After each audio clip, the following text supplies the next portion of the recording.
एक गांव में एक छोटा सा बच्चा था। उसके पिता तो थे, लेकिन माँ की मृत्यु हो गई थी। पिता सारा दिन काम करता और अपने बेटे को पाल पोस कर बड़ा करता है। वह सारे सुख अपने बेटे को देता है जो एक माँ दे सकती थी। दिन बीतते गए, बेटा पढ़ लिख कर अच्छा जॉब भी करने लगता है और वह शहर में रहने लगता है।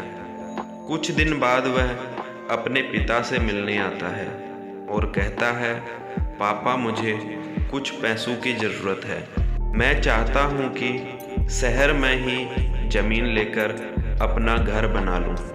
पिता इस बात को सुनकर बहुत खुश होता है। एक ना एक दिन नाम करेगा।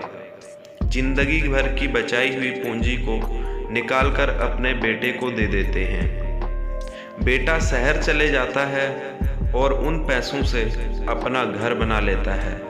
पिता इधर इंतज़ाम करता रहता है कि मेरा बेटा फिर से आएगा, क्योंकि ना ही अब उस पिता के पास पैसे थे और ना ही रहने की जगह थी। कुछ दिन बाद बेटा फिर लौट कर आता है, पापा अब आप दादाजी बनने वाले हैं। पिता को बहुत खुशी होती है। इस बात को सुनकर वह कहते हैं, मुझे मेरी बहू और पोता से कब मिलवाएगा।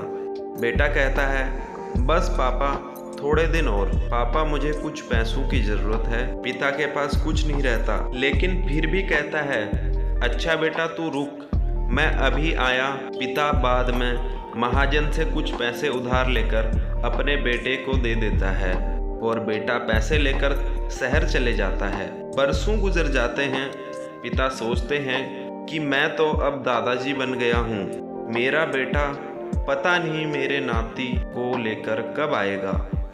तब तक महाजन 2-3 आदमी को लेकर उस पिता के घर पर जाता है और कहता है कि आपके वादे के मुताबिक मैं पूरे 3 महीने के बाद आया हूँ। पिता कहते हैं, मेरे पास पैसे नहीं हैं। महाजन कहता है, जब पैसे नहीं थे तो आपने मुझसे उधार क्यों लिया।